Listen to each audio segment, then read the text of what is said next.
चलिए, तो क्या बोले भाई कि अलग अलग चार्ज है, अलग अलग डिस्टेंस पे है, तो फोर्स का मैग्नीट्यूड भी क्या होगा और डायरेक्शन भी क्या है। तो सुपरपोजिशन थ्योरम अध्यारोपण का सिद्धांत क्या कहता है कि यदि यदि एक से अधिक आवेश किसी आवेश के चारों तरफ हो, ठीक ना, यदि किसी आवेश यदि किसी आवेश Q0 के चारों तरफ अन्य आवेश उपस्थित हो, के चारों तरफ अन्य आवेश उपस्थित हो, अन्य आवेश उपस्थित हो, तो कुल बल का परिमाण जो है, तो कुल बल तो कुल बल प्रत्येक बल के सदिश योग के बराबर होता है। प्रत्येक बल के सदिश योग के बराबर होता है, यही चीज याद रखना। बराबर होता है, सदिश योग का मतलब क्या, वेक्टर सम। अब देखिए कि ये एक चार्ज है Q0 और इसके चारों तरफ अधिक आवेश है उपस्थित, है ना। ये और भी हो सकता है, और भी आवेश हो सकते हैं, ठीक ना, और भी आवेश हो सकते हैं। तो जब उपस्थित है भाई तो सब अलग अलग बल लगाएगा, अलग अलग दिशा में भी लगाएगा। तो कह रहा है कि इस पर जो लगने वाला कुल बल है, कुल बल यानी कि एफ नेट, इस एफ नेट के बारे में क्या कह रहा है कि ये सब के सम के बराबर में होगा। कैसा सम, सिंपल सम की vector sum, vector sum plus F3 plus F4, यदि और भी रहेगा तो और भी। यही है क्या तुम्हारा सुपरपोजिशन थ्योरम। अब देखो कि ये क्या कह रहा है कि सारे बल के वेक्टर सम के बराबर में होंगे। तो वेक्टर सम में तुमने क्या पढ़ा हुआ है, वेक्टर सम में तुमने पढ़ा हुआ है तीन चार चीजें। एक triangle law of vector addition पढ़ा है तुमने, एक parallelogram law of vector addition पढ़ा है तुमने, और एक पॉलीगॉन लॉ पढ़ा हुआ है, और एक रिजोल्यूशन से भी हम लोग वेक्टर को ऐड करते थे। ये तीन चार चीज है। इस तीनों चारों चीज का हम लोग आज यूज करेंगे और सवाल बनाएंगे कि इस पर सवाल कैसे बनेगा। अभी तक अगर दो आवेश रहता था केवल, तो दो आवेश के बारे में हमको पता था क्या, कि कितने बल से एक दूसरे को अट्रैक्ट करेगा या कितने बल से एक दूसरे को रिपेल करेगा। डायरेक्शन भी पता था कि लाइन ज्वाइनिंग के अलोंग ही हमेशा फोर्स लगता है ना। आवेश को जोड़ने वाली रेखाओं के अनुरूप ही बल लगता है, अट्रैक्ट करेगा तो ऐसे और रिपेल करेगा तो ऐसे। लेकिन अब अगर दो से अधिक आवेश उपस्थित रहे चारों तरफ, तो दो से अधिक आवेश अगर उपस्थित रहेगा तो नेट फोर्स का क्या होगा, तो वेक्टर सम के बराबर में होगा। अब वेक्टर सम में तुमको याद होगा कि वेक्टर में क्या बताएं भाई, कि अगर दो वेक्टर है, वेक्टर ए और वेक्टर बी, ठीक ना, तो क्या बोले थे कि इस दोनों वेक्टर को पैरेललोग्राम का कॉरेस्पॉन्डिंग साइड मानते हुए एक पैरेललोग्राम बना लो, और इस पैरेललोग्राम का जो डायगोनल होगा वही क्या होगा, रिजल्टेंट वेक्टर होगा। अगर इस दोनों के बीच का कोण था थीटा, ए और बी के बीच का कोण, तो रिजल्टेंट निकालने के लिए तुमको फॉर्मूला क्या पढ़ाए थे, रूट अंडर ए square plus B square plus 2ab cos theta. अच्छा, ये हमेशा लगाते नहीं थे, थीटा था तब। अब देखो कि कुछ चीजें हम लोग इसमें टिप्स और ट्रिक्स का यूज करेंगे। क्या, कि यदि दो वेक्टर सेम डायरेक्शन में होता था तो सीधे r इक्वल टू कितना लिखते थे, a प्लस, और अगर अपोजिट डायरेक्शन में होता था तो सीधे क्या लिखते थे, तो r इक्वल टू जो लिखते थे वो क्या लिखते थे, a माइनस बी, छोटा बड़ा को ध्यान में रख के मॉड लगा देंगे। यही काम करते थे। इसी का यूज करके देखिए कि अब आपसे क्वेश्चन कैसे कैसे पूछा जाएगा, ठीक ना। तो वेक्टर सम को ध्यान में रखना है, खाली ये ध्यान में रखना है क्या, कि सेम चार्ज एक दूसरे को रिपेल करेगा, अपोजिट चार्ज एक दूसरे को अट्रैक्ट करेगा, हमेशा लाइन ज्वाइनिंग के डायरेक्शन में ही करेगा। इतना चीज अगर आपको याद रहे और कूलॉम्स लॉ याद रहे कि 1/4πε0 Q1 Q2 bye are square. देखो मैं हर जगह में 1/4πε0 को एक लाइन में के लिखूंगा। के का मतलब समझ जाना है क्या, कि ये जो मैंने लिखा है वो क्या लिखा है, 1/4πε0।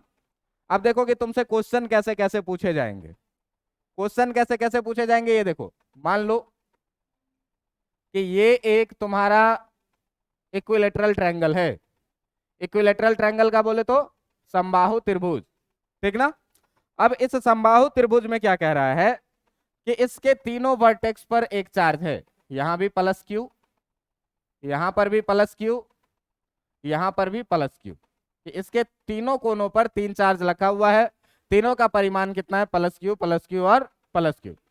ये दिया हुआ है क्या कि समबाहु त्रिभुज का जो भुजा है वो कितना है, ए। तो आपको क्या कहेगा, आपको कहेगा क्या कि किसी एक क्यू पर, किसी एक प्लस क्यू आवेश पर, प्लस क्यू आवेश पर बल ज्ञात करें, आवेश पर बल ज्ञात करें। अब देखो कि जब कह देगा भाई बल ज्ञात करें, तो आपको सबसे पहले देखना क्या चीज है, ये जरा सा ध्यान देना कि देखना है कि चार्ज सेम है तो एक दूसरे को क्या करेगा, रिपेल करेगा, और अगर चार्ज अपोजिट है तो एक दूसरे को क्या करेगा, अट्रैक्ट करेगा। इतना चीज तो तुमको पता है। अब देख कि इसी क्वेश्चन को सॉल्व करने के लिए क्या करना है हमें, जो जरा सा ध्यान देना। अब यहां से हम सॉल्यूशन का पोर्शन आगे बढ़ाते हैं। एक बात बताओ कि ये दोनों पॉजिटिव है तो तुमको कौन से क्यू पे फोर्स निकालना है, सब पे बराबर लगेगा। तो पहले तुम डिसाइड कर लो, इस पे लगाना है, इस पे लगाना है, इस पे लगाना है, किसी एक पे लगा दो, सब पे बराबर ही आएगा। जरा सा ध्यान देना, तुमको इस बात की जानकारी होनी चाहिए कि जो समबाहु त्रिभुज होता है उसका प्रत्येक कोण कितने डिग्री का होता है। ये तुमको पता होना चाहिए कि प्रत्येक कोण कितने का होता है, 60 डिग्री का। हम इस पर निकाल रहे हैं फोर्स, तो इस पर इसके चारों तरफ दो आवेश पहले से उपस्थित हैं, ये पॉजिटिव है, ये पॉजिटिव है, ये भी इसको क्या करेगा, धकेलेगा, ये भी इसको क्या करेगा, रिपेल करेगा। तो रिपेल करेगा तो मानेंगे क्या, इधर से इधर के तरफ रिपेल किया। इस फोर्स का नाम रख लो कुछ भी, F1। F1 से क्या किया, ये इसको रिपेल किया। अच्छा जरा सा ये बात करो कि अगर तुमको कोई आदमी बोले F1 निकालने के लिए, तो कूलॉम्स लॉ लगाओगे क्या कि K Q1 के जगह पर भी Q, Q2 के जगह पर भी Q, K Q1 Q2 by R square, R के जगह पर कितना है, लिखोगे कि नहीं लिखोगे, लिखोगे। अच्छा इस वाले का तो ये निकल गया। अच्छा ये वाला आवेश बताओ, इसको धकेलेगा कि खींचेगा, धकेलेगा। तो धकेलेगा तो भाई कैसे धकेलेगा, यहां से ऐसे बाहर की तरफ। इस फोर्स का नाम रख लो कुछ भी, क्या, F2, है ना। इस फोर्स का नाम क्या रख लो, कुछ भी। अब बताओ कि अगर तुमको F2 लिखना है तो क्या लिखोगे, K, पहला आवेश भी Q, दूसरा आवेश भी कितना, और दोनों के बीच का डिस्टेंस कितना, लिखेंगे कि नहीं कूलॉम के नियम से। अच्छा एक बात बताइए कि ये एंगल अगर 60 डिग्री है तो ये वाला भी एंगल कितना होगा, क्यों भाई कि सम्मुख कोण बराबर होते हैं, vertically opposite angles are equal. अब देखो कि ये पहला वाला फोर्स और दूसरा वाला फोर्स दोनों बराबर आ गया, दोनों क्या आया है। तो हम लोग मान लेंगे क्या, मान लेंगे क्या कि F1 बराबर जो F2 है, इसको हम एक नाम दे देते हैं F, जिसका वैल्यू है कितना, K Q square by A square. कोई दिक्कत है आपको, नहीं कोई दिक्कत। अब यहां से आप देखिए कि आपका एक फोर्स है इधर के तरफ F, आपका एक फोर्स है इधर के तरफ लग रहा है F, और एक दूसरा फोर्स है जो यहां से ऐसे लग रहा है, ये भी है कितना, F, ये भी है कितना, F। F1 और F2 अब दोनों हम बराबर कह दिए क्योंकि दोनों देखो एक ही जैसा है, तो दोनों जैसा है तो दोनों को हम मान लिए क्या कि F के बराबर में। अब एक बात बताओ कि भाई ये पहला वाला भी F और दूसरा वाला भी क्या, इस दोनों के बीच का कोण कितना, 60 डिग्री। कोई दिक्कत है। अब हमको F नेट निकालना है, तो देखो पहला फोर्स भी वेक्टर और दूसरा फोर्स भी, तो जो F नेट होगा वो इसी दोनों का रिजल्टेंट होगा। तो रिजल्टेंट क्या होता है भाई, रिजल्टेंट के लिए मैंने क्या बोला है कि इस दोनों को समानांतर चतुर्भुज का सम्मुख भुजा मानते हुए क्या करो, समानांतर चतुर्भुज बनाओ। लो बन गया समानांतर चतुर्भुज। और इसी समानांतर चतुर्भुज का जो विकर्ण होगा वो विकर्ण क्या होता था, इसका रिजल्टेंट।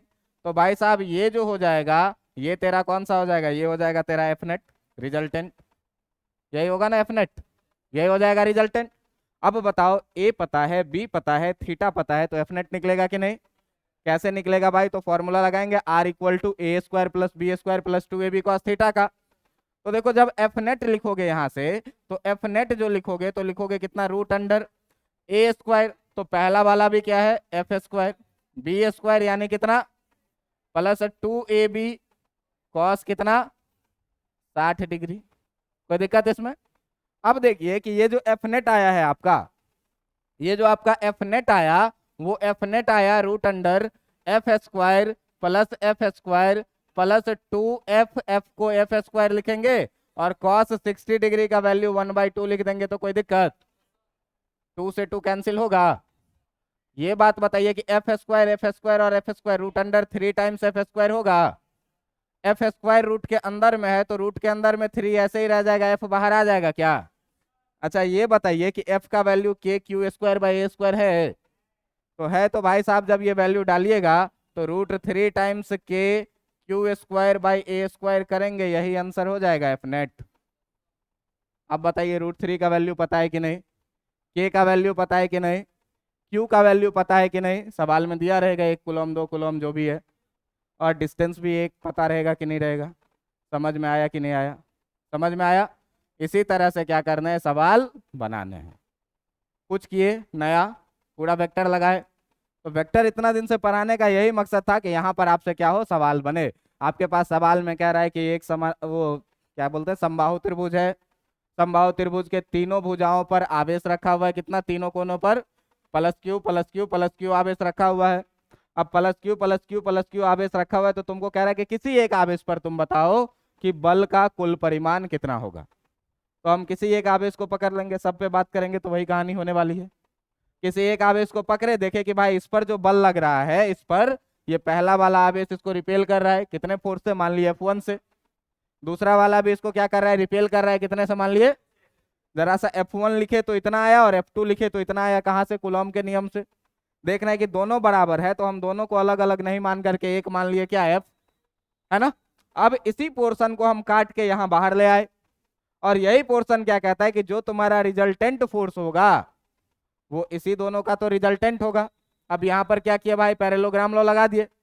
तो पैरेललोग्राम लॉ लगाओगे तो क्या कहता है पैरेललोग्राम, की अगर दो वेक्टर हो एक ही इनिशियल पॉइंट से हो, था कि नहीं था, तो इस दोनों को पैरेललोग्राम का साइड बना करके मन में एक पैरेललोग्राम बना लो, और उस पैरेललोग्राम का जो डायगोनल होगा वही रिजल्टेंट होगा, यानी कि एफनेट होगा। और एफनेट के लिए फॉर्मूला तुम लोग पढ़े हुए हो, रिजल्टेंट के लिए क्या, कि वेक्टर आर का मैग्नीट्यूड बराबर रूट अंडर ए square plus B square plus 2ab cos theta. वही काम किए, लगा दिए A square plus B square plus 2ab cos theta, solve कर दिया, आंसर आ गया। बात समझ में आया कि नहीं? ये तो था अगर तीनों पॉजिटिव है तो। सर आप ये भी कर सकते हैं क्या कि इधर आवेश अलग अलग रहे तब क्या करेंगे, है ना, इधर आवेश अलग अलग रहे तब क्या करेंगे, साइन अलग अलग रहे तब क्या करेंगे। तो देखो हम एक एक करके तुमको हम क्वेश्चन दिखा रहे हैं, तुम सीखते जाओ कि कैसे ऑपरेट करना है। बस ध्यान में इतना रखना है कि दोनों सेम चार्ज था इसीलिए रिपेल किया, बाहर की तरफ लगा। अगर इस दोनों में से कोई एक माइनस में रहता तो ये क्या करता, इसको अट्रैक्ट करता। बात समझ में आ रही है? देखो अगला क्वेश्चन में हम डिफरेंट तरीका से कर रहे हैं। क्या ये क्वेश्चन है, क्वेश्चन है क्या आपके पास कि फिर से आपके पास क्या है, एक इक्विलेटरल ट्रायंगल है। फिर से आपके पास क्या है, एक इक्विलेटरल ट्रायंगल है, और इस इक्विलेटरल ट्रायंगल के हर एक कोने पर जो आवेश है वो मान लीजिए इस बार ये है प्लस क्यू, ये है माइनस क्यू, और ये भी है माइनस क्यू, ठीक ना। आपसे पूछ क्या रहा है, कह रहा है क्या कि find force on minus Q, कि किसी एक माइनस क्यू पर आप बताइए कि कितना फोर्स लगेगा। जरा सा ध्यान से सुनो, ध्यान से सुनो। आपसे क्या पूछ रहा है कि किसी एक माइनस क्यू पे, तो दो माइनस क्यू है, एक ये, तो किसी एक माइनस क्यू पे आप बताइए कि कितना फोर्स लगेगा। अब देखो इसको ऑपरेट कैसे करना है, तो इसको ऑपरेट करने के लिए पहले सवाल का एक कॉपी निकाला जाए। चलिए सवाल का एक कॉपी इधर रेडी। अब देखो कि अब पहले ये डिसीजन लो कि फोर्स जो है तुम्हारा वो फोर्स अट्रैक्शन का फोर्स है कि रिपल्सन का फोर्स। अच्छा इसका साइड लेंथ भी तुमको दिया हुआ रहेगा, साइड लेंथ भी दिया रहेगा कि इसका साइड लेंथ है ए, और ये भी कितना रहेगा, ए। समबाहु त्रिभुज है तो सारी भुजाएं क्या रहेगी, बराबर, और ये भी आपको पता होगा कि सारा कोण भी कितना होगा, 60 डिग्री, सारा कोण भी कितना होगा, 60 डिग्री। इतना मैथ्स तो तुमको आता होगा। अब देख भाई कि अब हम लोग फोर्स लगाना शुरू करते हैं, तो ये प्लस क्यू ये माइनस क्यू रिपेल करेगा कि अट्रैक्ट करेगा, अट्रैक्ट करेगा। कैसे भाई, इसको मान ले, इस फोर्स को क्या, F1, इस फोर्स को क्या मान ले। अच्छा ये माइनस क्यू और ये माइनस क्यू अट्रैक्ट करेगा कि रिपेल करेगा, रिपेल करेगा। ऐसे कि अंदर की तरफ, बाहर की तरफ, ऐसे ही ना, बाहर की तरफ रिपेल किया, इसको मान लो क्या, F2, यही हुआ। अब देखो ये F1 F2 जरा सा निकाल के देखते हैं भाई। तो F1 के बारे में देखो, कूलॉम्स लॉ लगाओ, K, पहला चार्ज Q, दूसरा चार्ज भी कितना, और दोनों के बीच का डिस्टेंस कितना, कोई दिक्कत नहीं, कोई दिक्कत।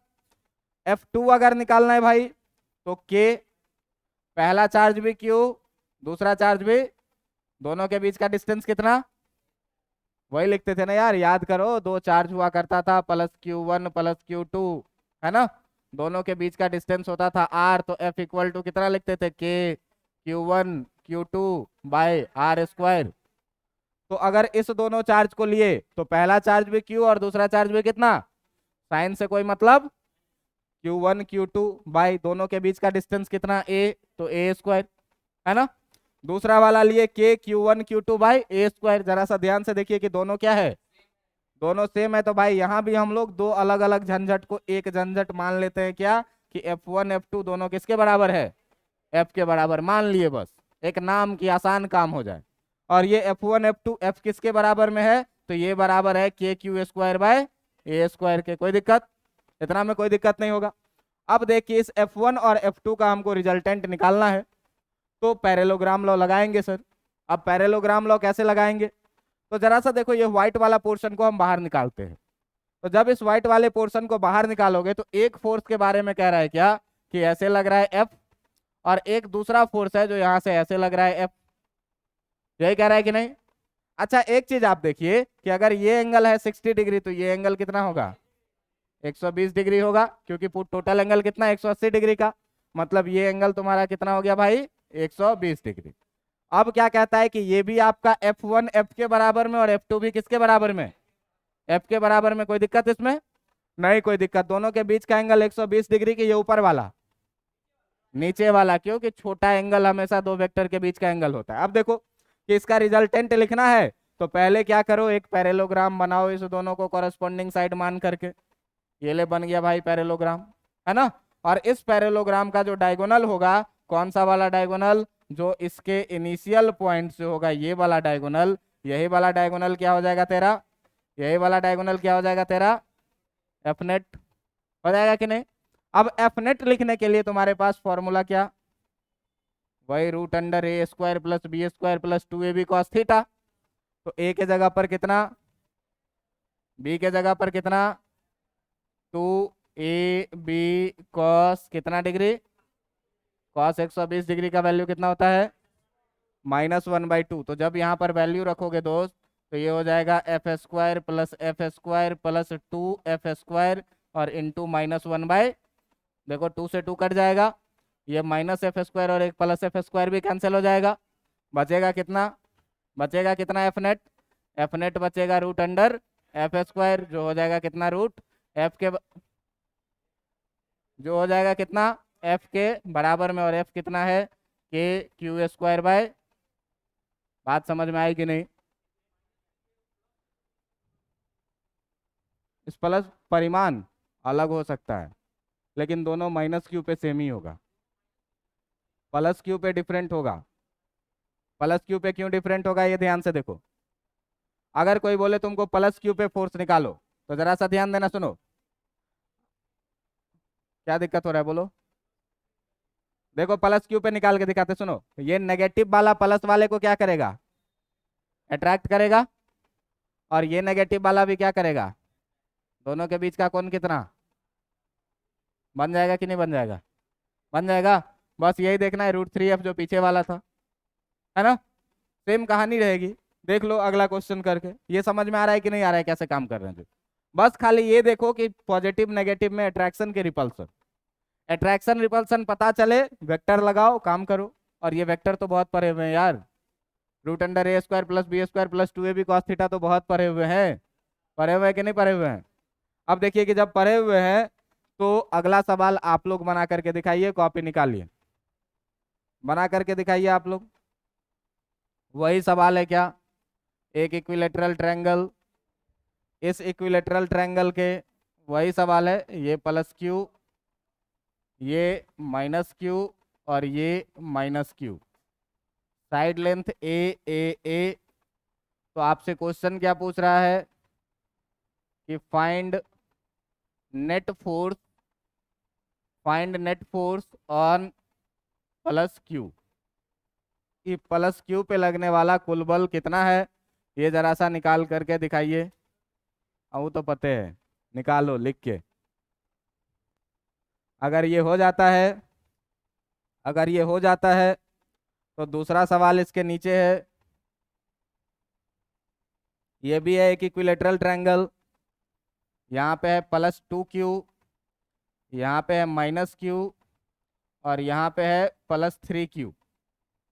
आपको फाइंड करना है फाइंड फोर्स ऑन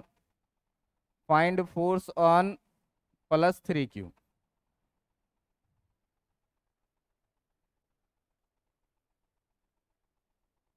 चलो ऊपर वाला तुम लोग बना के दिखाओ, नीचे वाला हम बना के दिखा देंगे।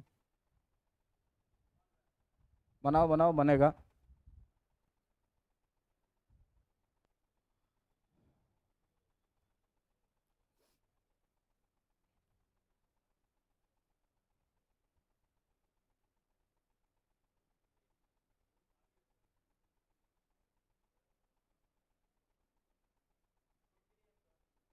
√3f सारे लोगों का आ गया। चलिए देखिए, पहले वाले सवाल में कुछ नहीं था। इधर देखो, यहाँ देखो, +q पे निकालना है।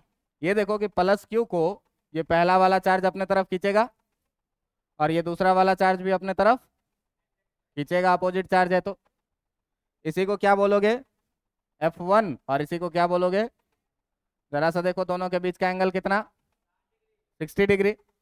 F1 निकालो, कितना आएगा, F1 के, है ना, Q1 Q2 दोनों कितना है, QQ, तो Q1 Q2 बाय R², यानी देखो F2 है कितना, वो भी K, पहला भी चार्ज कितना Q, और दूसरा भी चार्ज कितना, तो कितना KQQ बाय A²।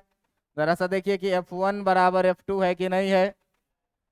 इसको क्या मान लेंगे, F मान लीजिए।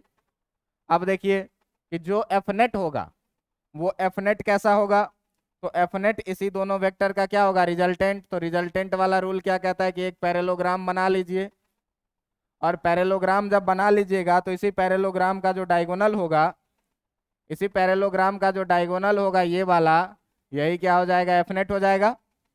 यही ना कह रहा है, यही क्या हो जाएगा तुम्हारा, F नेट। अब देखो कि F नेट अगर निकालना है तो F नेट निकालने के लिए क्या करोगे बेटा, √A² यानी कि F1 का स्क्वायर प्लस B² यानी F2 का square plus 2F1 F2 cos कितना डिग्री, 60 डिग्री। जरा सा देखो F1 F2 बराबर है तो सबको F ही लिखेंगे, F² plus 2F² into cos 60 degree 1/2 से 2 जाएगा, तीनों ऐड होके हो जाएगा कितना, √3F² जो हो जाएगा कितना, √3F के बराबर में, यानी कि √3 times KQ² bye A²। Solve, कोई दिक्कत, तो ये सब धीरे धीरे प्रैक्टिस करोगे तो एक ही जगह पे बन जाएगा, ठीक है ना। बस खाली साइन खाली ये बता रहा है क्या, कि अट्रैक्ट कर रहा है कि रिपेल कर रहा है, और अट्रैक्शन और रिपल्सन से ही एंगल के बारे में कुछ आपको पता चल पा रहा है कि 60 डिग्री की 120 डिग्री। हाँ, इसका K3Q² बाय A², देखते हैं बना करके भाई, दूसरा आया होगा, ठीक ना। चलो देखो, इस क्वेश्चन को बना दूं क्या, चलो देखो इस क्वेश्चन को बनाता हूँ, सुनो देखो, एकदम सीखना है एक एक चीज करके कि कैसे मानना है। जो देखो अपने पास क्वेश्चन में क्या था, सुनो, एक इक्विलेटरल ट्रायंगल था, बड़ा सा बनाओ थोड़ा, चलो ठीक है, एक इक्विलेटरल ट्रायंगल था। इस इक्विलेटरल ट्रायंगल में जो चार्ज था वो कैसा, -q +2q और +3q। इधर था कितना, इधर था कितना -q, इधर था कितना +2q, और इधर था कितना +3q। इसका साइड लेंथ मान लो गिवन है कितना, a। क्लियर। अब देखो इसी में कि जो पहला वाला चार्ज किस पे निकालना है, +3q पे, तो +3q को ये माइनस अपने तरफ अट्रैक्ट करेगा, और ये प्लस क्या करेगा, रिपेल करेगा। चल भाई अब देख जरा सा कि अगर ये अट्रैक्ट कर रहा है, अगर ये अट्रैक्ट कर रहा है इसको, तो ये किधर के तरफ अट्रैक्ट करेगा, इधर के तरफ अट्रैक्ट करेगा कि नहीं करेगा?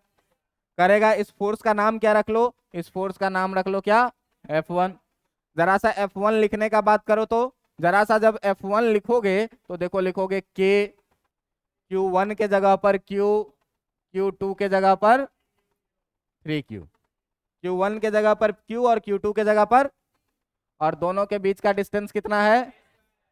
कोई दिक्कत नहीं, कोई दिक्कत। अब देखिए जरा सा, ये वाला +2 क्यों रह रहा है, इसको खींचेगा कि धकेलेगा? धकेलेगा। धकेलेगा तो भाई अंदर के तरफ कि बाहर के तरफ? इस फोर्स का नाम रख ले कुछ भी, क्या, F2। अब जरा सा F2 लिख के देख, जरा सा F2 लिख के देख। तो जब F2 लिखोगे तो देखो ये कितना आएगा, K, Q1 के जगह पर 2Q और Q2 के जगह पर, कोई दिक्कत? दोनों के बीच का डिस्टेंस कितना, A²। अब देखिए जरा सा ध्यान से यहां से कि ये जो तुम्हारा हो जाएगा, ये हो जाएगा 3 टाइम्स KQ² / A², हो जाएगा कि नहीं? और ये जो हो जाएगा 3 दूना 6 टाइम्स KQ² / A², कोई दिक्कत? अच्छा एक बात बताइए कि अगर हम मान लेते हैं लेट F = KQ² / A², मान लेते हैं, तो कोई आपको दिक्कत है क्या? नहीं कोई दिक्कत है। तो F1 को जो आप लिखिएगा वो देखिए तो 3F लिखिएगा कि नहीं लिखिएगा? लिखिएगा। और F2 को जो आप लिखिएगा ये बताइए कि 6F लिखिएगा कि नहीं लिखिएगा? लिखेंगे। अब आजा बेटा कि नेट फोर्स पे, तो देखो जैसे ही आओगे नेट फोर्स पे, तो नेट फोर्स क्या कहता है कि जो नेट फोर्स होगा वो इसी दोनों का रिजल्टेंट होगा। तो इसी दोनों का जो रिजल्टेंट होगा, तो देखो दोनों को पहले क्या करो, एक पैरेललोग्राम बना दो। दोनों को मिला करके क्या करो, एक पैरेललोग्राम बन गया, पैरेललोग्राम। अब इसी पैरेललोग्राम का जो डायगोनल होगा वही डायगोनल क्या होगा इसका, तो इसका डायगोनल कैसा जाएगा, ऐसा जाएगा। और इसी डायगोनल को हम लोग क्या बोलेंगे, इसी डायगोनल को क्या बोलेंगे, F। जरा सा ये बताओ, इक्विलेटरल ट्रायंगल था तो ये कितना, तो ये कितना हो जाएगा? कोई दिक्कत? अब सॉल्व कर लोगे क्या? कर लोगे। देखो क्या लिखोगे, F net = √F1² + F2² + 2F1 F2 cos 60 degree, नहीं 120 डिग्री।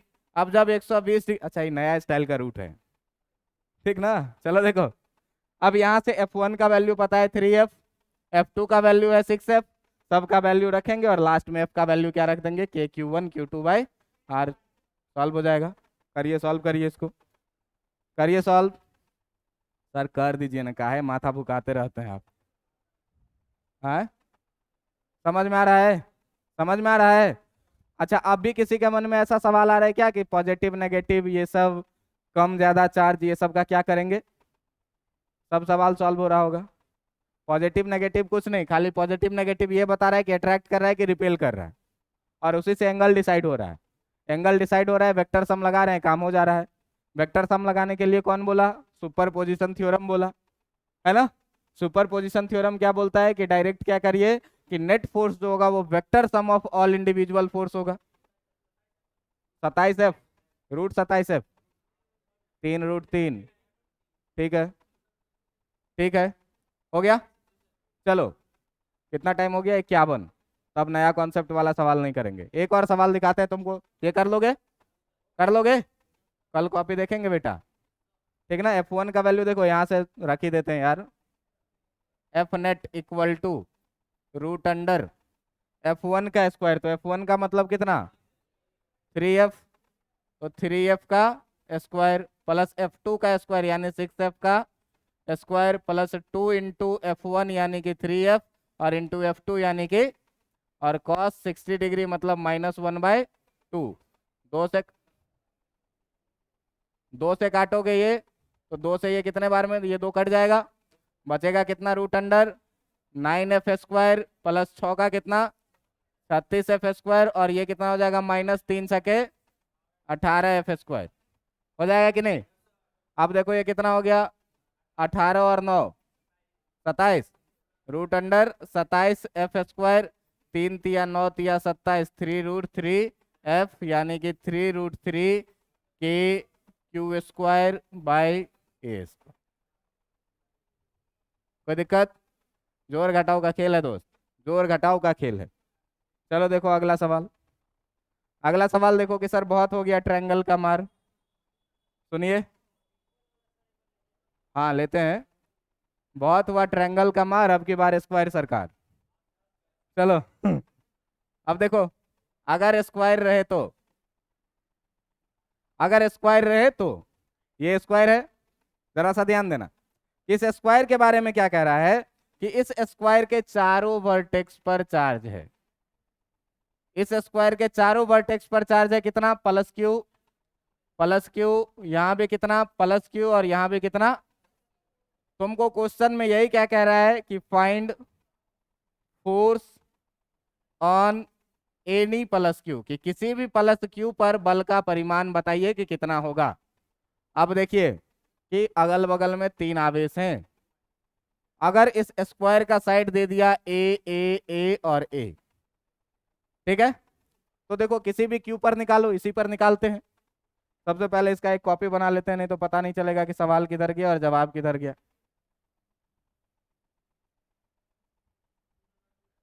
चलो देखो, ये बन गया सवाल का फोटोकॉपी। अब देखो कि इसमें जरा सा ध्यान देना, जरा सा ध्यान देना, सुनो कि इसमें 3 आवेश हैं जो प्लस क्यू के चारों तरफ हैं। अगर मान लो इस प्लस क्यू पे बल निकालना है, तो इस प्लस क्यू पे बल निकालना है, तो ये वाला प्लस क्यू क्या करेगा? इसको इधर के तरफ रिपेल करेगा कि नहीं करेगा भाई? मान लो कि ये फोर्स जो है वो कितना तुम्हारा? F1। अच्छा जरा सा ध्यान देना कि जो ये वाला है और जो ये वाला है, इसके बीच का डिस्टेंस पाइथागोरस थ्योरम से निकाल लोगे कि नहीं, कर्ण का? अगर तुम लोगों को याद हो तो याद हो, अगर बचपन में पढ़े हुए होगे तो तुमको पता होगा ये कितना होता है। पढ़े हुए हो? और नहीं पढ़े हुए हो तो पाइथागोरस थ्योरम लगा देना, √a² प्लस a², काम हो जाएगा। अच्छा चलिए, इतना बात तो पता चल गया भाई। अच्छा ये बताओ कि ये वाला जो प्लस क्यू है ये भी क्या करेगा? इसको इधर की तरफ रिपेल करेगा कि नहीं करेगा? करेगा। अच्छा ये वाला प्लस क्यू भी क्या करेगा? इसको इधर की तरफ रिपेल करेगा कि नहीं करेगा? अब मान ले कि सब का नाम हम रख लिए F1, F2 और F3। अब आप बताइए हमको जरा सा कि अब आप एफ नेट कैसे निकालिएगा? 3 फोर्स है। हाँ F1 F2 का रिजल्टेंट निकालिएगा तो देखिए होगा क्या, कि जब आप F1 और F2 का रिजल्टेंट निकालिएगा, सुनिए, कि जब आप F1 और F2 का रिजल्टेंट निकालिएगा तो ये पैरेललोग्राम बनाइएगा, और इस पैरेललोग्राम का जो डायगोनल होगा, इस पैरेललोग्राम का जो डायगोनल होगा वही क्या हो जाएगा? इसका रिजल्टेंट। तो वही जब इसका रिजल्टेंट हो जाएगा भाई, तो कैसा रिजल्टेंट आएगा? देखो तो ऐसा रिजल्टेंट आएगा कि नहीं आएगा? और अगर हम इसको बोल दें, मान लो कि F4, इस रिजल्टेंट को क्या बोल दें? F4, तो जरा सा ध्यान से देखो, अगर मेरे डायग्राम में एरर नहीं है तो F3 और F4 दोनों एक ही डायरेक्शन में लग रहा है कि नहीं लग रहा है? लग रहा है, तो एक ही डायरेक्शन में लग रहा है, तो F3 और F4 को जोड़ देंगे तो F नेट निकल जाएगा कि नहीं निकल जाएगा? बात समझ में आ रहा है कि नहीं? तो पहले क्या करेंगे, 2 में पैरेललोग्राम लॉ लगा देंगे, 2 में पैरेललोग्राम लॉ लगा देंगे, तीसरा के सेम डायरेक्शन में लग जाएगा। अच्छा एक चीज देखो कि अगर यहाँ पे माइनस क्यू रहता तो ये बाहर की तरफ F3 लगता, अंदर की तरफ, तो घटाना पड़ता F4 में से, अपोजिट डायरेक्शन में हो जाता। तो बस यही सब दिमाग लगाना है वेक्टर वाला, और वेक्टर में ये सब दिमाग खूब लग चुका है। अगर ये माइनस साइन में रहता तो ये जो F3 है तुम्हारा, जो बाहर की तरफ अभी है, वो किधर होता? तो F4 और F3 अपोजिट डायरेक्शन में होता, अपोजिट डायरेक्शन में होता तो F नेट में क्या करते? समझ में आ रहा है कि नहीं? तो बनाओ इसको यार, कर सकते हैं आराम से, रिजोल्यूट भी कर सकते हैं। आप चाहें तो इस F3 F4 को रिजोल्यूट भी कर सकते हैं, और लास्ट में Fx Fy लगा सकते, जैसे तुमको F नेट निकले, ट्रायंगल लॉ लगा के, पैरेललोग्राम लॉ लगा के, रिजोल्यूट करके जैसे निकले वैसे निकाल ले। वैसे सबसे आसान होता है लगाना पैरेललोग्राम लॉ, ठीक है? देख रहे हो कितना आसानी से बन रहा है, देखो भाई कैसे। तो एक चीज बताओ यहाँ पर कि जो F4 है तुम्हारा, ये F4 जो होगा वो किसके बराबर में होगा? √F1² प्लस F2², है ना? F1² plus F2² plus 2F1 F2 cos कितना डिग्री? 90 डिग्री। अच्छा कॉस 90 डिग्री जीरो होता है क्या? जीरो होता है तो भाई इस पूरे को एक के बारे में हटा दें क्या? हटा देना। तो देखो कि जो F4 आएगा तुम्हारा, वो F4 आएगा कितना, रूट अंडर F1 का स्क्वायर प्लस F2 का स्क्वायर। अब देखो कि अगर F नेट निकालना है, तो F नेट निकालना है तो सीधे क्या करेंगे, F3 प्लस, क्यों कि थीटा बराबर कितना है, दोनों के बीच का एंगल 0 डिग्री, दोनों सेम ही डायरेक्शन में, तो सेम डायरेक्शन में तो सीधे सीधे क्या करेंगे, जोड़ देंगे। अब सर कैसे निकालेंगे, तो कैसे निकालेंगे, तो यहाँ पर देखिए F1 निकालना है पहले। तो अगर आपको F1 निकालना है तो F1 निकालने के लिए चार्ज ये दोनों और डिस्टेंस A, तो कितना लिखिएगा, के क्यू क्यू बाई कितना। अगर आपको F2 निकालना है, अगर आपको F2 निकालना है तो देखिए F2 कौन सा वाला, ये वाला, मतलब ये दोनों चार्ज है, तो ये दोनों चार्ज है तो कितना बेटा, के क्यू क्यू बाई कितना, ए स्क्वायर। अच्छा अगर F3 निकालना है तो, F3 निकालना है तो के और चार्ज ये दोनों है, अभी भी चार्ज है कितना, क्यू क्यू बाई डिस्टेंस कितना है, रूट अंडर 2a। तो इस बार कितना लिखोगे, रूट अंडर 2a का होल स्क्वायर। अब देखो ध्यान से कि F1 F2 बराबर है, तो F1 F2 बराबर है तो दोनों को F मान के तुम काम कर लोगे इधर, हाँ F3 में जोड़ दोगे, जो रिजल्ट आएगा काम हो जाएगा कि नहीं, जोड़ पाओगे कि हम ही जोड़ दें, हाँ जोड़ दीजिए सर। चल देख इधर, अब देख कि इसको यहाँ पर देखो कि तुम्हारा F1 बराबर F2 है, जिसको हम मान लेते हैं F, और F है कितना, के क्यू स्क्वायर बाय ए स्क्वायर के बराबर में, ठीक है। चलो देखो कि अगर हम तुमसे बात करें F4 का, तो F4 के लिए क्या बोले हैं, root under F1 square plus F2 square. तो F1 स्क्वायर का मतलब कितना है, F का स्क्वायर, और F2 स्क्वायर का मतलब भी कितना, ये रूट 2F होगा कि नहीं होगा, होगा कि नहीं, 2F स्क्वायर होगा, 2 रूट में रह जाएगा, F स्क्वायर से बाहर आ जाएगा। अच्छा अब F नेट क्या बोले हैं, F नेट के बारे में आपको क्या बोले हैं कि F3 प्लस F, देख भाई F4 जो F3 जो है तेरा, वो F3 देख ये कितना आ जाएगा, ये F3 आ जाएगा K Q square by 2a square, आ जाएगा कि नहीं, रूट 2 का स्क्वायर करेगा 2 और a का स्क्वायर करेगा तो a स्क्वायर, तो ये आ गया कितना, के Q square by 2a square, और प्लस F4 आया है कितना, रूट 2F, तो रूट 2F का मतलब क्या, root 2 times K Q square by F के जगह पर K Q square by A square. अच्छा दोनों में से ध्यान से देखो कि K Q square by A square common आ जाएगा कि नहीं, इसमें कितना बचेगा, 1/2, 1/2, और इसमें कितना बचेगा, प्लस, हो गया आंसर। अब ऐड वैड अपना कर लेना यार, समझ में आया कि नहीं आया, समझ में आया। अब कहिएगा कि क्वेश्चन में सर अरेंज करके नहीं लिखा हुआ है, तो भाई साहब प्लीज प्लीज प्लीज, अगर आपको कॉन्सेप्ट सीखे हैं तो घर पे जाइए खुद से अरेंज करके बनाइए, आपको जैसे समझ में आए। क्वेश्चन सीखना है, रटना नहीं है यार, कॉपी में, हाँ नंबर में, अब नंबर में क्वेश्चन रहेगा तब कैसे करेंगे, अभी ये कॉन्सेप्ट सीखे हो कि नहीं। अब डाटा में क्वेश्चन दे देते हैं, कुछ होमवर्क में घर से बना के लाना, क्या बोलते हो, चल अब डाटा में कुछ क्वेश्चन देते हैं, तो चल क्वेश्चन नंबर 1, क्वेश्चन नंबर 1, हाँ जी, अगले दिन, ठीक ना। अभी तक कॉर्नर कॉर्नर का बात किए, बीच में भी रखेंगे, समझ में आ रहा है बात, और निकाल के दिखाएंगे आपको कि क्या होता है, और वहाँ कंक्लूजन भी बताएंगे, लाइन पर भी रखेंगे, तो टेंशन नहीं लेना है, ठीक ना। सारा चीज पढ़ाएंगे, आज बस एक कॉन्सेप्ट सीखे कि सुपरपोजिशन का यूज कैसे करना है। और हाँ सेंटर ऑफ मास आता है थोड़ा सा, लेकिन डिस्कस नहीं करना है बहुत, ठीक ना, आसान हो जाएगा। चलो देखो, देख ये है तुम्हारा इक्विलेटरल ट्रायंगल, समचतुर्भुज, इसका साइड दिया हुआ है, डाटा में देना है, लो इसका साइड दिया हुआ है कितना, इसका साइड दिया हुआ है तुमको 10 सेंटीमीटर, ये भी 10 सेंटीमीटर, ये भी 10 सेंटीमीटर। कह रहा है कि यहाँ पे जो चार्ज है वो चार्ज है +q, यहाँ पे जो चार्ज है वो है +2q, और यहाँ पे जो चार्ज है ये भी है +q। कह रहा है कि यदि q बराबर 1 माइक्रो कूलम है, यदि q बराबर 1 माइक्रो कूलम है, हो गया सारा डाटा में, यदि q बराबर 1 माइक्रो कूलम है तो +2q पर बल का परिमाण ज्ञात करें। बल का परिमाण ज्ञात करें, एक सवाल ये है। और एक दूसरा सवाल आपके लिए होमवर्क में है ये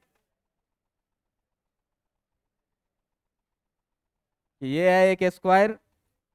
इस स्क्वायर के चारों कॉर्नर पे जो चार्ज है वो है +2q, इधर है +3q, इधर है -2q और इधर है -3q।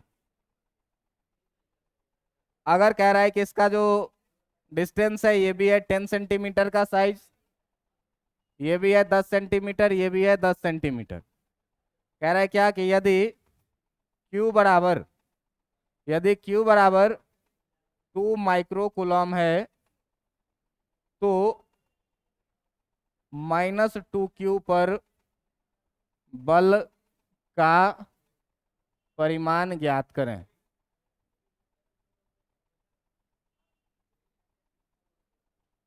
जरा सा ध्यान दीजिएगा, सुनिए कि इसमें क्वेश्चन में आप लोग पहले इसको a मान के और q मान के ही सॉल्व करिएगा, सबसे लास्ट में वैल्यू पुट करिएगा तो आसान होगा, नहीं तो जोड़ घटाव करते करते पागल हो जाइएगा।